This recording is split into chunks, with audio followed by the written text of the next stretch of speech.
It feels like men bottling their emotions up is one of the most blatant and obvious things that have hurt men in my life that I care about, and the fix for it feels so available, yet incredibly out of reach. A lot of advice tells men online that women don't want an emotionally available man, and I just simply think that's not the case. I think the distinction to make here is confidence and competence in your emotions, as opposed to letting them spill out and take over you at any moment.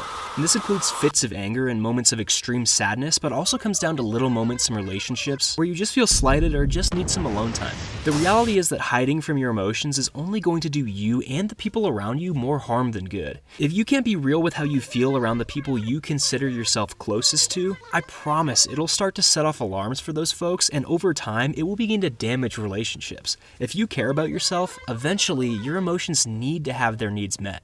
There have been times in my life with my wife when something has been said that just doesn't sit the right way, even early in our relationship before we were married or before we were even dating. It's easy to take a perceived slight and either store it away or lash out, but that tears relationships down over time. There have also been times in which I have said or done something stupid and I could tell my wife was feeling down because of it.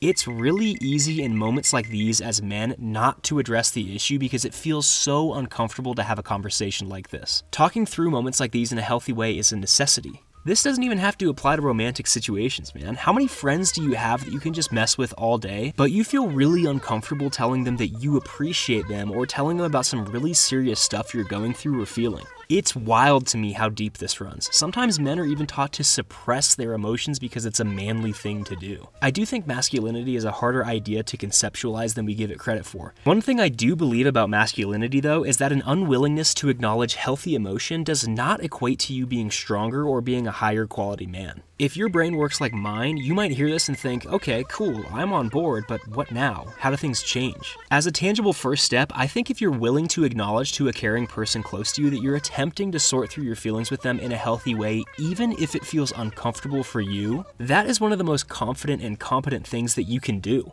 I guarantee you're not going to be looked down upon for going out on a limb like that. It's a little like the point I made in my video about your goals. Sometimes you just have to be brave enough to take the first step. Even if that step feels enormous, that can be all there is to it. If you overcomplicate it, you'll never do it. So just trust yourself. Beyond that, it's just a matter of caring, doing the thing, and giving it time. I know this might feel like a cop-out answer, but what's really important to know is that there's no quick fix here. This type of self-improvement takes months and years of real-world experience, not just a few YouTube videos or podcasts. Personally, it took me several years to recognize I wasn't giving my emotions enough proper attention, and then several more years to make meaningful change.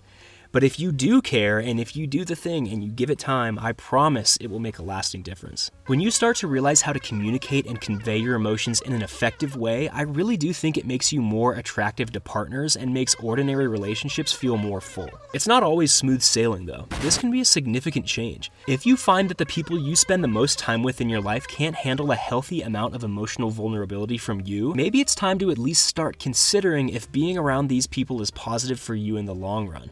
And this might hurt, but it might be just what you need. Being emotionally in touch not only is beneficial for you, but it can weed out harmful people along the way. Your emotions are vital to your health and the health of your relationships. Don't ignore that. I do think that the videos that I make in this style are meant to spark a dialogue and get your gears turning, not completely solve problems because I am completely incapable of being a solver in that way. I would encourage you to share some of your experiences in the comments though, because if you care about what I talked about, making yourself a part of the dialogue will impact you more than just one simple watch will do.